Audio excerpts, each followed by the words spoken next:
Hai sobat sekalian, ketemu lagi di channel saya Ramadhani Blas. Kali ini kita akan membahas sesuatu yang mungkin belum banyak dari kalian yang mengetahuinya. Walaupun sebenarnya mereka ini adalah kelompok globalis yang benar-benar menguasai segalanya. Ada dua nama besar di sini, yakni BlackRock dan Vanguard. Benarkah begitu? Mari kita simak bersama-sama. Dunia memang setelah COVID-19 menyerang, terjadi perubahan besar di mana-mana. Dampaknya tentu akan luar biasa dan masih bisa kita rasakan hingga 10 tahun ke depan. Walau penyakit ini sendiri secara perlahan sudah mulai dikendalikan. Di sini, saya akan membicarakan tentang BlackRock.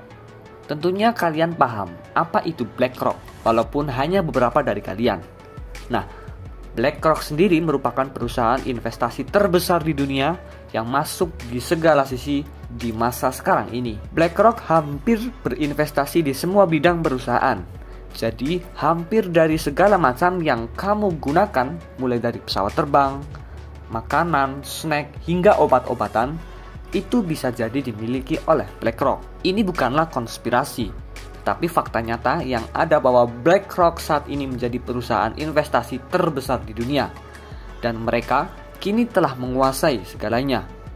Menariknya, shareholder dari perusahaan yang bersaing seperti Pepsi dengan Coca-Cola, atau Google dengan Apple, Facebook dengan Twitter, Netflix dengan Disney, dan masih banyak lagi perusahaan besar yang menjadi top shareholder mereka adalah BlackRock. Memang BlackRock bukanlah pemain tunggal dalam investasi perusahaan di dunia. Lantas, siapa pengelola aset raksasa di dunia ini? Ya, hanya ada 7 grup perusahaan. Seperti lapisan langit saja ya teman-teman. Hanya ada 7. Siapa saja mereka? Yang pertama adalah BlackRock tentunya.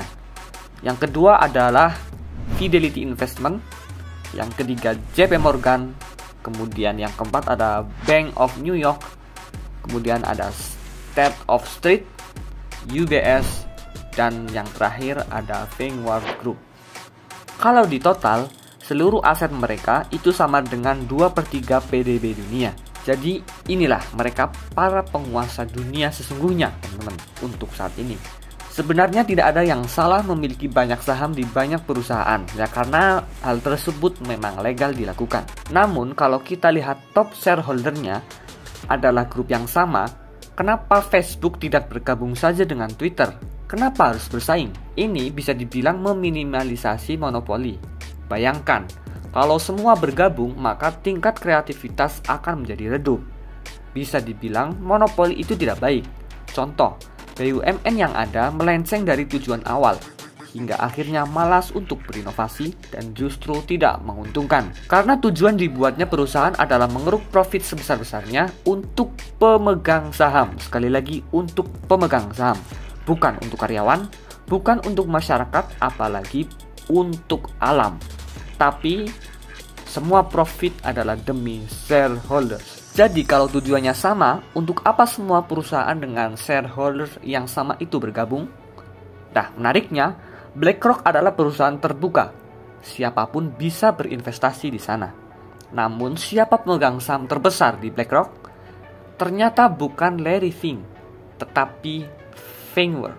Karena Vanguard perusahaan privasi, jadi kita tak bisa memiliki akses lebih jauh untuk melihat pemiliknya. Bisa dibilang, Vanguard adalah pemilik puncak dari perusahaan investasi besar dunia. Seperti 3 nama perusahaan investasi institusional yang kerap bercokol pada brand terkenal di dunia, yaitu BlackRock, State Street Corporation, dan Berkshire Hathaway Inc. Jadi bisa dibilang pemilik Vanguard adalah pemilik dunia ini. Tapi siapa yang punya Vanguard?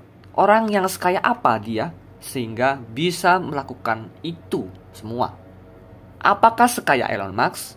Padahal di Tesla sendiri, Elon Musk hanya ada 18% saham Tesla dan sisanya dikuasai oleh Vanguard dan konco-konconya. Namun kalau kita mau berspekulasi tentang pemilik Vanguard, bisa saja Rothschild, DuPont, Rockefeller, dan Morgan. Namun itu hanya spekulasi, karena Vanguard tidak bisa ditembus data pemiliknya. Jadi bagaimana elit global menguasai dunia? Mereka menguasai dunia bukan karena mereka Yahudi atau karena antek Dajjal. Itu hal yang tak logik. Namun mereka mengontrol dunia lewat perusahaan-perusahaan besar yang bermain di industri besar dunia.